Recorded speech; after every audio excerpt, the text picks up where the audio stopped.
cow that's stuck in tree asks for help, but then the firefighter notices something weird. The fire department received a call unlike any other they had ever received before. A cow was stuck in a tree and was asking for help. The firefighters were initially skeptical and thought it was some sort of prank, but when they arrived at the scene, they were surprised to find a cow in the branches of a tall tree. The cow mooed loudly, and its eyes seemed to be pleading for help. The firefighters immediately got to work, setting up ladders and ropes to rescue the animal. As they approached the cow, they noticed something strange. The cow was not alone in the tree. What was in the tree with the cow? How are they going to save the cow? But most importantly, is the cow safe? Hey there, Viral Videos here. Before we go on, like this video, smash the subscribe button, and click the notification bell. We post the most beautiful, amazing, and scary videos every single day. Let's proceed with the video. It was a typical day at the fire department, and John was enjoying a slow week. He had only been called out once to rescue a cat that had gotten stuck in a tree, which was an easy and routine task for him. He was looking forward to a quiet shift, catching up on paperwork, and maybe even getting in a quick nap.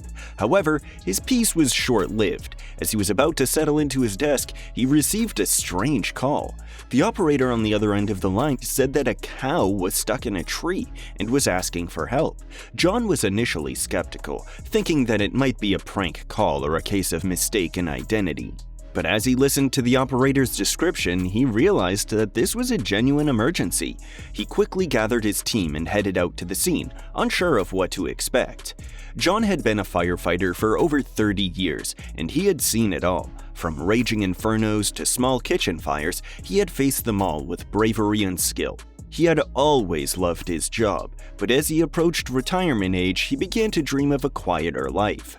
His dream was to start a small farm where he could grow his own vegetables and raise a few animals. He had always loved the idea of being self-sufficient and living off the land, but first, he had to make it through his final years on the job. As John neared retirement, he found himself reflecting on his career. He had fought battles with fires that would make other firefighters shudder. He had saved countless lives and homes, and he was proud of the work he had done. But now he was ready to move on to a new chapter in his life. So when he received the call about a cow stuck in a tree, he knew that this was just another day on the job. But as he and his team arrived at the scene, he couldn't help but feel a twinge of excitement. This was the kind of strange and unusual call that he had always enjoyed. As John worked to rescue the cow from the tree, he couldn't help but wonder how it had gotten there in the first place. The animal looked healthy and unharmed, which was a relief, but he couldn't shake the feeling that something was off. As he scanned the area, his eyes landed on a man standing at the edge of the field. It was the farmer, Bert, and he looked worried. John walked over to him, hoping to get some answers. "Bert, do you know how the cow ended up in the tree?" he asked. Bert shook his head. "I have no idea, John. I was in the barn when I heard the mooing, and when I came out, there she was, stuck up there." John frowned. "It's strange. Cows don't just climb trees for no reason." Bert nodded in agreement. "I know. I've been farming for over 40 years and I've never seen anything like this." John's gut told him that there was more to the story, but he didn't want to accuse the farmer of anything without proof. He made a mental note to investigate further, but for now, his priority was to get the cow down from the tree safely. As John worked, his mind raced with possibilities. Was there someone else involved in this? Could it be an animal attack, or was it something else entirely? Bert had owned Bella the cow for over 10 years. She was one of his best cows, always producing healthy calves and bringing him a lot of success on his farm. He had raised her from a calf, and they had grown close over the years. When he heard her mooing in distress, he knew something was wrong. He ran outside to find her stuck up in the tree, and his heart sank. He couldn't bear the thought of losing her, and the stress of the situation was taking its toll. When John arrived on the scene, he could see the worry etched on Bert's face. The farmer was clearly distraught, and he seemed to be on the brink of tears. As they spoke, Bert couldn't help but break down. He told John all about Bella and how much she meant to him. He recounted all the memories they had shared and how much he relied on her for his livelihood. John could see the pain in Bert's eyes, and he knew how much the situation was affecting him. He tried to reassure him that they would do everything they could to get Bella down safely, but he could tell that Bert was struggling to keep it together. John and his team were at a loss. They had exhausted all of their ideas and equipment, but Bella was still stuck up in the tree. They needed a new plan, and fast. John pulled out his phone and began dialing, hoping to find someone who could help. He spoke to several people, but no one seemed to have the right equipment for the job. As he hung up the phone, John felt a sense of frustration wash over him. He knew that time was running out for Bella, and he couldn't bear the thought of letting her suffer any longer. Just then, one of the firefighters spoke up. "Hey, what if we use a crane?" John's eyes lit up with hope. A crane might just be the solution they needed to get Bella down safely. They quickly called around to find a company that could provide the necessary equipment, and within a few hours, they had a crane on the scene. As they prepared to use the crane, John couldn't shake the feeling that something was off. The crane operator maneuvered the arm towards Bella, and the firefighters held their breath as they watched her take her steps onto the platform. Slowly and carefully, Bella made her way towards the crane, her eyes wide with fear. John and his team cheered her on, urging her to keep going. Finally, Bella reached the platform, and the crane operator began to lift her down to safety. As she descended, John breathed a sigh of relief, feeling the weight of the world lift off his shoulders. But just as they thought the ordeal was over, they heard a strange noise coming from the tree. John looked up to see the strange little creature still perched on one of the branches, its eyes fixed on Bella. John felt a shiver run down his spine as he realized that this creature wasn't just a random animal. As John and his team approached the tree, they realized that the strange creature perched on the branch was not what they had thought it was. Instead, it was a newborn calf covered in blood. Bella let out a low moo, and John quickly realized what had happened. Bella had been pregnant and was trying to give birth when she got stuck in the tree. John's heart swelled with both relief and concern. On one hand, he was grateful that Bella and her calf were safe and sound, but on the other, he knew that they were far from out of the woods yet. The calf was weak and vulnerable, and they needed to act fast to make sure it survived. John and his team immediately set to work, using their first aid kit to clean the calf and make sure it was breathing properly. As they worked, John couldn't help but wonder how long Bella had been stuck in the tree. He knew that time was of the essence, and he couldn't shake the feeling that they had narrowly avoided a tragedy.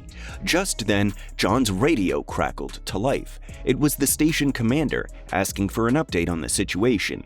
John took a deep breath and tried to steady his nerves. He knew that they had done everything they could to save Bella and her calf, but he also knew that there was still a lot of work to be done. With a heavy heart, he keyed his radio and replied, "We have a calf, but we need medical attention as soon as possible." While the medical team tended to the calf and Bert stood watch, John started to investigate how this could have happened. As John walked around the farm trying to piece together how the cow had ended up in the tree, he noticed something strange in the distance. John froze in place as the man emerged from the woods, holding a gun in his hand. The man was tall and muscular, with a stern expression on his face. John instinctively put his hands up, trying to signal that he was not a threat. "Who are you and what are you doing here?" the man growled, his eyes narrowed in suspicion. "I'm John. I'm a firefighter," John replied, trying to keep his voice steady. "We received a call about a cow stuck in a tree, and I came to investigate." The man's grip on the gun tightened, and John could feel his heart racing. He didn't know who this man was or what he was capable of, but he knew he needed to stay calm and try to defuse the situation. "Look, I'm not here to cause any trouble," John said, slowly lowering his hands. "I'm just trying to help the cow and make sure no one else is in danger." The man continued to stare at John, his expression unreadable. For a moment, there was silence, and John held his breath, waiting for the man to make a move. Then the man began to explain that he's a hunter, and John is on hunter ground. The man looked at him suspiciously and questioned what he was doing on hunting ground. John explained that he was investigating the situation with the cow, and he didn't know he was on hunting ground. The man's demeanor softened slightly as he listened to John's explanation, but he still seemed cautious. John couldn't help but notice the hunting gear scattered around the man's campsite. As John tried to calm the hunter down, the man continued to speak about how he had been hunting all day and didn't appreciate having someone on his hunting ground. John tried to explain that they didn't know it was his land and they were only there to rescue a calf, but the hunter wasn't interested in listening and became more agitated. Out of nowhere, Bert charged towards the hunter and John, looking furious. His face was red and his fists were clenched. John could sense the anger radiating off of him, and he knew that he had to act fast to prevent things from escalating any further. Bert arrived out of breath and furious, causing the hunter to take a step back. "What the hell is going on here?" he yelled at the man. The hunter stood his ground and replied, "I'm just hunting on my land. It's my right." Bert's face turned red with anger. "Your land? This is my land, and your damn gunshots are scaring my animals, causing them to run off and get hurt. You're ruining my livelihood."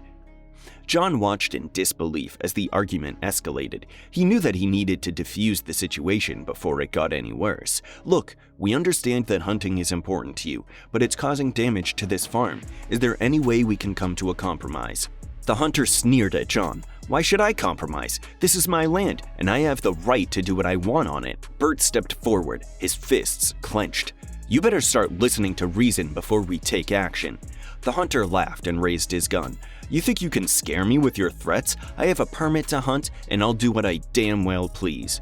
John saw the hunter's fingers start to tighten on the trigger and knew that he needed to act fast. He stepped in front of Bert, trying to reason with the hunter, but it was too late. John acted on instinct and quickly took down the hunter, catching him in a headlock. The hunter struggled and thrashed about, but John's years of physical training and experience as a firefighter gave him the strength and leverage to maintain his hold. The other firefighters soon arrived and quickly helped restrain the hunter until the police arrived. The hunter was put in handcuffs and taken away in a squad car. Bert and the other farmers on the property gathered around John and the firefighters, thanking them for their quick thinking and bravery. As everyone began to calm down and catch their breath, John remembered the reason he had come to the farm in the first place. He turned to Bert and asked, "But was the calf okay? Did the medical team save it?" Bert's face darkened. "I'm sorry, John," he said. "Despite the medical team's best efforts, the calf didn't make it." John's heart sank. He had been so focused on the hunter and the danger he posed that he had forgotten about the innocent life that had been at stake. He knew he had to make it right. "I'm so sorry, Bert," John said. "I'll do everything I can to help make things right for you and your farm." Bert nodded, but the look on his face told John that there was more going on than he knew. As the sun began to set, John couldn't shake the feeling that there was something else he had missed, something that could have prevented this tragedy from happening in the first place. Years later, John had his retirement. John's retirement party was a bittersweet moment. He had enjoyed his career as a firefighter, but he was ready to move on to a new chapter in his life. As he mingled with his colleagues and friends, he suddenly saw Bert standing across the room. The memories of their shared experience flooded back, and John made his way over to him. "Ben, it's so good to see you. How have you been?" John asked. "I've been good, John. It's been a couple of years, but I never forgot what you did for me that day. You saved my life," Bert replied, shaking John's hand. John smiled, feeling a sense of satisfaction that he had made a difference in someone's life. As the night wore on, Bert approached him with an unexpected offer. "John, I want to give you a piece of my farm as a gift. You saved the day, and I couldn't have done it without you. It's the least I could do," Bert said. John was taken aback by the generosity. It had always been his dream to live on a farm, and now it was becoming a reality. "I don't know what to say, Bert. This means everything to me." "Thank you," John replied, feeling a sense of excitement about the possibilities that lay ahead. John and his wife moved to the farm and began a new life together. They enjoyed the peace and quiet, the fresh air, and the simple pleasures that came with country living. What did you think of this story? Let me know your thoughts in the comments. Like the video and subscribe. See you next time.